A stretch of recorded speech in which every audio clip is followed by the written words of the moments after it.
If you're a football fan and a Netflix subscriber, or just someone with access to Netflix who freeloads off someone else, there's half a chance you've either watched or are planning to watch the streaming service's latest historical drama, The English Game. Created and directed by the man behind Downton Abbey, The English Game is a period drama set during the formative years of association football. If you haven't yet watched the series but plan on doing so, then it might be best coming back to this video once you have done, since there are going to be some spoilers. I'm not a film or TV critic, and this is not a review of The English Game. The miniseries contained plenty of half-truths, mistruths, and some accurate historical accounts, and I think that is to be expected of most historical dramas. I've never written or directed anything for TV, and I'm sure there are certain sacrifices you have to make when it comes to the truth in order to make them work or keep an unfamiliar audience engaged, although I must admit that I sometimes think directors appear to do so a little too readily at times. I respect creative license though, and I will say that whilst I've seen some pretty scathing reviews of the miniseries, I actually quite enjoyed it. The inaccuracies and misnomers were a tad irking, and the ending felt a little rushed and unsatisfying, but by and large I enjoyed it. As I said, this isn't a review though, and I'm not a TV critic. I'm an amateur historian who is passionate about football, and I've read a fair bit about the origins of the game and how it took shape in Britain over the years. If you're a subscriber to the channel, you've probably heard me talk about football in the 1800s far more than you would have liked, but I'm afraid I'm going to be doing some more of it today. What's more, a few people have asked me on YouTube and on Twitter whether I'd watched The English Game, so I thought I might as well cover the miniseries in a dedicated video. My first gripe with the show, and one I don't think viewers would have had too much difficulty grappling with, is the fact that there were two significant football clubs in the town of Blackburn during the 1870s and 1880s, Blackburn Olympic and Blackburn Rovers. The show decided to seemingly merge the two as a singular club called Blackburn, which never actually existed. That might not seem particularly significant, but it really is. The lead character in the miniseries, Fergus Suter, played for Blackburn Rovers. The series ends with Suter lifting the FA Cup as Blackburn became the first working class team to defeat a group of old public schoolboys in 1883. The 1883 FA Cup final was a watershed moment for football, and it was the first time a working class team playing a combination passing style of football had won the FA Cup, but the winners were Blackburn Olympic, whom Suter never played for. Suter would later get his hands on the FA Cup the following season, ultimately picking up 3 winners' medals with Blackburn Rovers, but none came against public school teams. In Suter's 3 finals, Rovers played exclusively against fellow working class teams, twice defeating Scottish outfit Queen's Park, before taking 2 legs to overcome the Midlanders of West Bromwich Albion. The Rovers vs Olympic mishap isn't the only team-based confusion, since Suter's great rival in the miniseries, Arthur Kinnaird, is depicted only as playing for serial FA Cup winners, the Old Etonians. Unlike Blackburn, Old Etonians were a team, and Arthur Kinnaird did play for them, but they weren't exactly serial winners. In fact, they could more accurately be described as serial losers when it came to FA Cup finals. Old Etonians lost 4 FA Cup finals and won 2, showing they were most assuredly a force to be reckoned with in football's developmental years, but they were not the all-conquering champions, simply steamrolling through 5 or 6 consecutive finals, as the series suggests. Arthur Kinnaird did play for a team of old public schoolboys who were serial FA Cup winners, but that team was called Wanderers, not Old Etonians. Wanderers drew former pupils of multiple public schools from the south of England, and it proved to be a successful formula. They won the FA Cup in the tournament's first 2 seasons, followed by 3 consecutive final victories in 1876, 1877 and 1878. Kinnaird played in a whopping 9 FA Cup finals, but whilst he played in more finals for Old Etonians than Wanderers, the majority, 3, of his 5 FA Cup medals came whilst playing for Wanderers.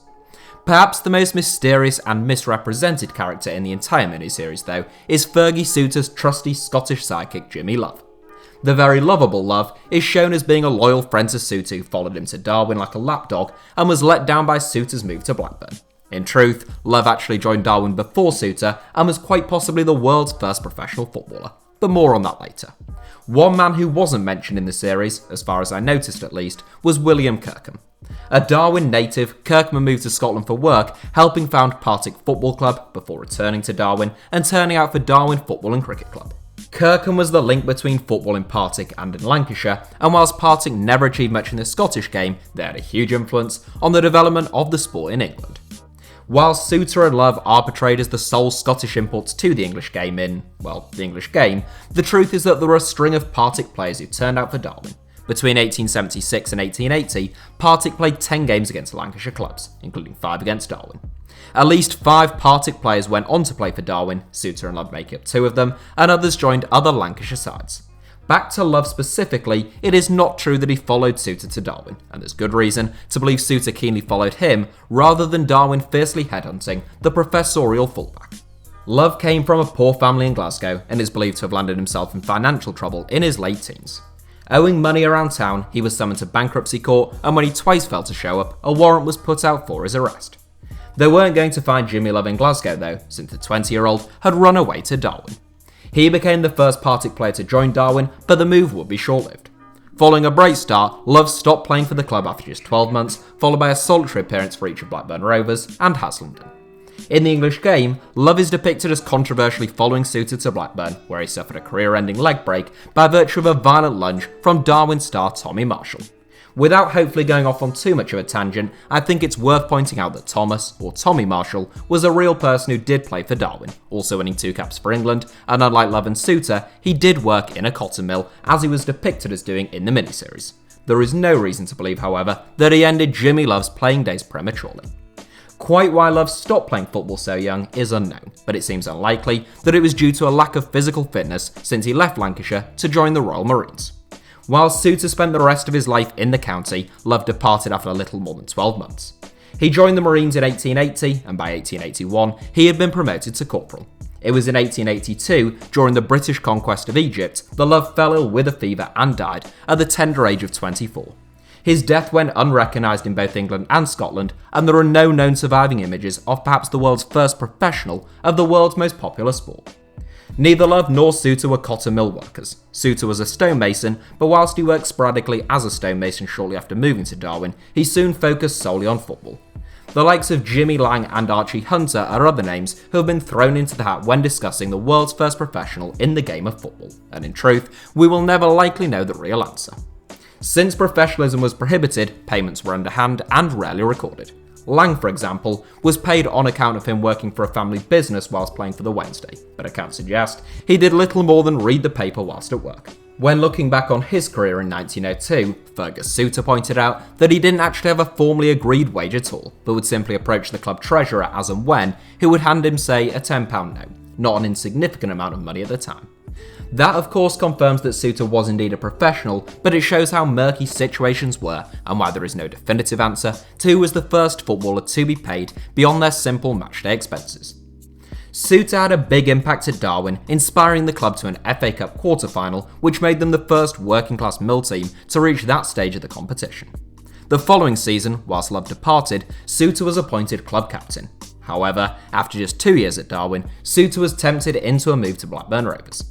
It has been suggested that Suter may have fathered an illegitimate child in Darwin, hence the move, but I would treat that rumour with some scepticism, since Suter remained in Darwin for the rest of his life. The footballer who joined Darwin from Partick for more money, leaving Darwin for Blackburn Rovers in order to make even more money, seems like a more feasible pattern of events to me.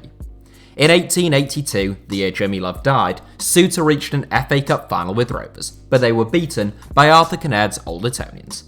It would be the last time a team of gentlemen amateurs won the cup, and the following season, Rovers' crosstown rivals Olympic defeated Kinnaird and the Old Etonians to become the first working-class team to lift the cup.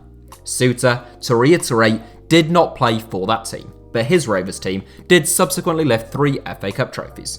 The Football League came into being in 1888, but Suter only ever played 1 game in the league, hanging up his boots in 1889, aged 32.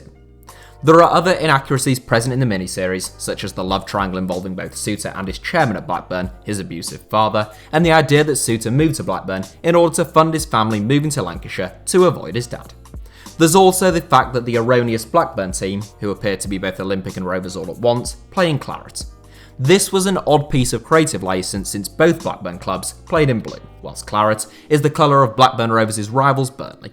There are also some notable omissions, such as the fact that when dealing with the Suter family, there is no mention of Edward Suter, who also played for Partick and followed his brother to Darwin. The gameplay in this series is slightly painful to watch, but that is almost always the case when trying to replicate live sport for film or TV. Nevertheless, the English game was particularly bad at times, with further historical inaccuracies.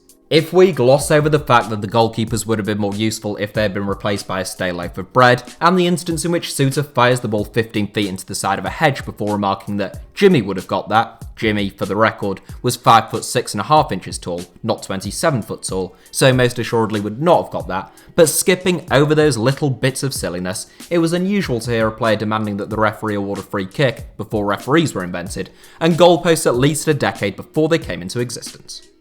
I think these are all valid observations that wouldn't have taken much effort to clear up, but I don't think the show's creator was too concerned about sticking rigidly to the facts. The upper-class gossiping and ultimately kind-hearted and benevolent public schoolboy, I know of no evidence that Arthur Kinnaird took pity on mill workers or fought for professionalism for the record, contrasted with the stereotypical northerners going on strike and reporting trouble at Mill, is a rather tired and cliched trope. The myriad of semi-explored non-football related subplots was all time that could surely have been better spent properly and accurately exploring the football, but again, I suspect that wasn't the primary aim of the show. Perhaps all those things reflect the fact that the series itself was written by a former public school pupil who later went to Cambridge and has precisely zero interest in football. I am veering dangerously close to a review territory now, and as I said, for all my qualms with the series and its inaccuracies, I could still enjoy it. Thank you all for watching today's video. I hope I've managed to illuminate some of the facts behind the origins of football in Britain, and if nothing else, hopefully this series will prompt others to take more of an interest in the history of the game. If you enjoyed this video, don't hesitate to take a bulldozer to the like button, as well as checking out any of my other videos, such as the history of football in almost 10 minutes. And obviously, make sure you are subscribed to HITC Sevens.